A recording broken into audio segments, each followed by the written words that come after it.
ODUU BBC AFAAN OROMOO. Ashama kamoltan sagantaan BBC AFAAN OROMOO jimaata galgalaa eegalee Itoophiyaa mormituus dhaabbanni biyyoota gamtoomanii himannaa sarbama mirga namoomaa Itoophiyaa keessa jiru gareen idil addunyaa akka qoratu murteesse. Haliila xiyyaaraa Allaamaxaatti raawwate jedhameen lubbuun darbu lammiileen Itoophiyaa Ameerikaa jiran waa'ee waraanaa maal jedhu.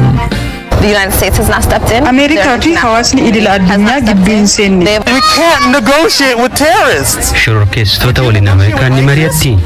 Koongiresiin Federaalaa Oromoo lamatti ba'aa jira. Yeroo kanatti waan akkanaa baasuun annaaf sirrii miti totally apolitical. Kafaa'uun qoodamaa hin jiru hin qoodamnee fi Ministeerri muummee Abiy gara Turkiitti imaluu akkasumas gabaasa kaanis qabna. Ammayyuu taana isiniif dhiyeessa.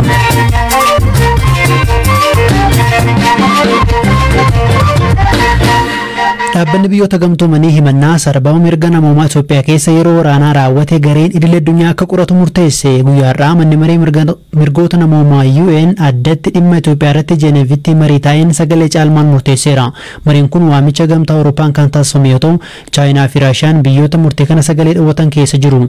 Itoophiyaan durumaa walga'iin kun ergama siyaasaaf waamame yoo murtaa'e sin fudhu jetteetti. Faallaa kanaan immoo gareewwan mirga namoomaaf falmanii fi biyyoonni lixaa waamicha kana deeggaran hirphaa gammachuu gabaasa qaba. Durumaa Itoophiyaan mormii ibsaa turte. Mootummaan murtee kora kanaan darbu kamuu akka hin fudhanne dursee beeksiseera. Koomishiniin mirga namoomaa Itoophiyaas yaaddoo qabu kamisa xalayaa UN'if barreesseen beeksiseera. Koomishinichi UN bu'aa qorannoo waloo gaggeessaniif yaada furmaataa akeekaman hojiirra oolchuudhaaf deeggarsa gochuu wayyaa jechuun wixinee qorannoo haaraa dhiibbaa qabaatu ibse. Baatii muraasaan dura dhaabbanni biyyoota gamtoomanii fi koomishiniin mirga namoomaa Itoophiyaa qorannoo waloo adeemsisanii turani. Ta'us qorannoon kun hunda nammannee jedhu gareen mirga namoomaaf falman gaafa jimaataa UN qaamolee waraanaa Itoophiyaa irratti hirmaatan marti sarbama mirga namoomaa raawwachuu hime. Waraanni Itoophiyaa guutummaa naannichaaf balaa waan qabuuf humnoonni hundi of duuba deebi'uu akka qabanis akeekachiseera. Guyyaa har'aa walgahii addaa gamtaa Awurooppaan waamame kanarrattis biyyoonni miseensota mana marichaa sarbama mirga namoomaa hamaa Itoophiyaa keessatti raawwatamaa jira jedhanii daran yaaddoo ibsani. Walgahii kanarrattis sarbama mirgoota namoomaa raawwataman jedhaman irrattis qorannoon idil addunyaa walaba ta'e akka godhamuuf koomishiniin ogeeyyii wixineen yaada murtii dhiyaate falmiin irratti godhameera. Biyyoonni 21 yoo deeggaran 15 mormaniiru. Biyyoonni 11 immoo sagalee kennuurraaf qusatan. Yaada murtichaa qopheessuun mana marichaaf kan dhiyeesse gamtaan Awurooppaa yaada murtichaa sarbama mirgoota namoomaa gama lamaanuun raawwatamaa jiru akka dhaabbatanii fi itti gaafatamummaan akka jiraatu godhaa jedhe.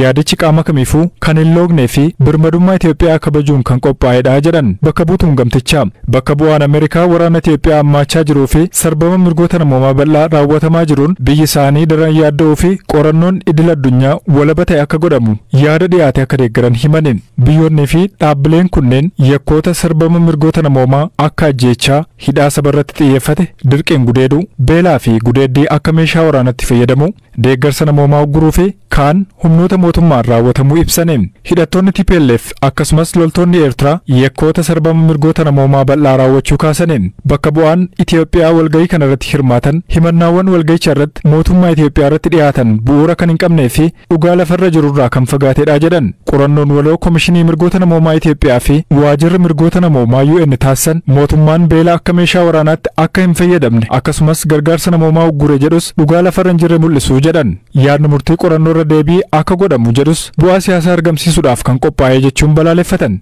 Eertiraa, Raashiyaa, Venezueelaa, Chaayinaa, Indiyaa, Namiibiyaa fi Soomaaliyaan biyyoota yaada murtii dhiyaate mormuudhaan sagalee kennan keessaati.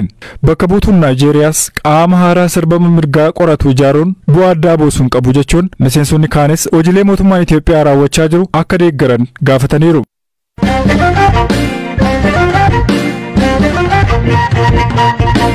Haliila diroonii fi xiyyaara waraanaan magaalaa kibba Tigraay Allaamaxaa keessatti mootummaan raawwate jedhanii TPLF fi miidiyaan TPLF to'atamu televezyiiniin Tigraay himaniin namoonni 28 ajjeefaman hedduun immoo madaa'uun isaanii gabaafame. Dhimma kanarratti mootummaan wanta dubbate hin qabu. Finciltoonni Tigraay mootummaan lammiilee nagaa xiyyaaraa rukute jechuun himatu. Mootummaan kanan fudhatu. Biraanuu gammachuu nutti hima. Aleela kamisa raawwate jedhame kanaan daa'ima ganna 7 hanga maanguddoo ganna 70 kanneen ajjeefaman keessa jiraachuu gabaasni miidiyaa naannoo Tigraay ni hima. Suuraalee namoota haleellaa kanaan ajjeefamaniiti jechuun reeffa namoota hedduu daandii irratti ta'e TV'n naannoo Tigraay agarsiiseera. Gabaasni TV Tigraay akka ibsutti haleellaa qilleensarraa yeroo 6 bakka gabaa fi manneen barnootaa akkasumas dhiyeenya mana amantaatti diroonii fi xiyyaara waraanaan raawwatameen namoonni 28 yoo ajjeefaman 78 kan ta'an ammoo madaaniiru. Ambulaansiin kanneen madaa'an yoo kaastuu fi hospitaala keessatti wallaansi yoo godhamuu fi viidiyoon TV Tigraay mul'iseera. Dubbi himaan TPLF Getaachoo Raddaa ergaa Tiwiitara irratti barreesseen haleellaan diroonii Alaamaxaatti gaggeeffame namoota baay'ee ajjeeseera jedhe. Himannaa kana BBC'n qaama walabaarraa mirkaneeffachuu hin dandeenye. Mootummaan federaalaa haleellaa kana ilaalchisee amma yoonaatti wanta ibsee hin jiru.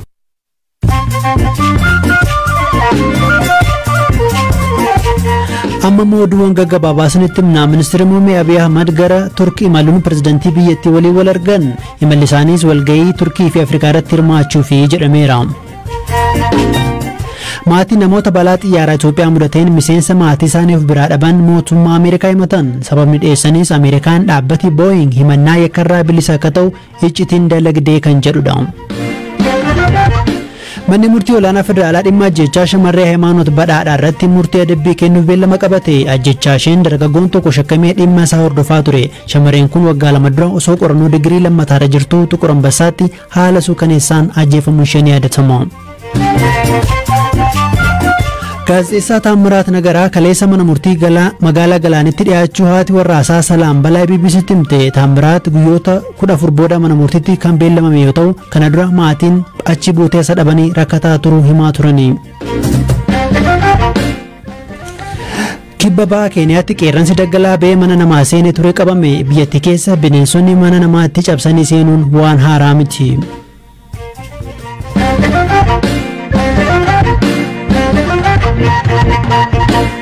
Oduu biraattan lammiileen Itoophiyaa biyyaan baa jiraatan bara darbee wayita waraanni Itoophiyaatti dho'etti miira dhiphuun lola kana hordofaa turan. Ameerikaan waraanni Itoophiyaatti ka'e kun akka jaarsummaan golbamuuf yaalaa jirti. Ameerikaa keessattuu Waashingtan DC'tti kutaalee Ameerikaa keessa iddoo hawaasni Itoophiyaa guddaa qabdu yoo taatu hawaasa kana keessattis garaagartummaa lola kanaa ittuu hammeessan ni mul'atu. Lammiileen Itoophiyaa jiraatan maal jedhu gabaasa Piileet Ushaar Hirphaa Gammachuutu dhiyeessa. Ministeera dhimma alaa Ameerikaa duratti dhalattoonni Tigraay hiriira ba'uudhaan waraanni adeemaa jiru sun duguuggaa sanyiitii akka jedhamu gaafataa turaniin dhalattoonni Tigraay haqa barbaannaa jechaa turan. Mootummaan Itoophiyaa deeggarsa namoomaa harka caalu daangessuunii fi namoonni hedduun firoottan isaanii wajjiniin akka waliin quunnamne dhorkuun qeeqamaa ture. Maayibal Gabramadiin rogeettidha. Akkuma lammiilee Itoophiyaa biroo Ameerikaa jiraatanii waraana Itoophiyaa keessattis adeemaa jiru xiyyeeffannoon hordofte. Ameerikaan waraana kana dhaabsisuudhaaf maal hojjetaa jirti jedhamtee wayita gaafatamte akkas jetti. Ameerikaa fi hawaasni idila addunyaa gibbiin seenne akka dararamnu eeyyamaniiru. Kanaafuu nuti maal goona? Ofirraa faccisuu malee filannoo biraa maal qabna? Hiriirtonni mormii dhimma isaanii qondaaltota Ameerikaattis dhiyeeffataniiru. Ameerikaan dhimmicha of eeggannoon ilaalti. Mootummaan Itoophiyaa michuu Ameerikaa kan ture yoo ta'u, lolli kun saboota biyyattii gidduuttis garaagartee uumeera. Hiriirri Ameerikaatti ba'amu kunis garaagartummaa sabaan uumame kan agarsiisu yoo ta'u, deeggartoonni mootummaa masaraa White House duratti dhiyeenya kana walitti sassaabamanii turan. Hiriirtonni halluu alaabaa Itoophiyaa fakkaatuu fi mallattoolee kanarra nu ga'eera no more jedhu mul'isuudhaan miidiyaaleen biyyoota lixaa waan ta'aa jiru irratti dhaamsa dogoggoraa dabarsuu jedhanii balaaleffatan. Keessattuu mootummaa Ameerikaatti dheekkamuudha himatu. Hiriirtota keessaa tokko Daawwit Wandaafraash biyyoonni lixaa ni dogoggoran. Ameerikaan dhukaasa dhaabuudhaan finciltoota gara Finfinneetti qajeelaa turan wajjiniin mari'adhaa jetti jedha. We can't negotiate with terrorists. Shororkeessitoota waliin Ameerikaan ni mari'atti. IS waliin isin mari'attu. Isin mari'attan. Kanaafuu nuti isin dandeenya. They're not equal partners. One is here to terrorize and one is here to defend. Ameerikaan waraana kana keessatti gartummaa hin mul'ifne jechuun waakkatte. Yaanni Daawwit dhiyeesse hiriirtota biraa deeggarsa cimaa argatullee dhimma Itoophiyaa irratti dhalattoonni Itoophiyaa Ameerikaa jiraatan ilaalcha garaagaraa qabu.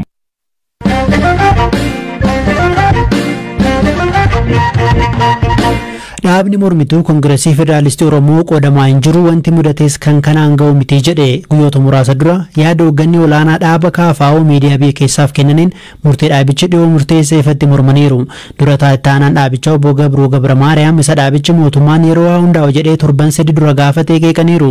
Yeroo dheeraaf dhaabicha keessa kan jiran Obbo Gabruun marii sana irratti akka hin hirmaanne isaanis dhaabichi ibseera. Ta'us mootummaan yeroo hundaa hojjechuun adeemsi marii biyyaalessaa dhaabichi gaafataa ture irraa maquudha. Marii hunda hammateessa jedhuun cichuu qabnaa jechuun murtee darbee mormu.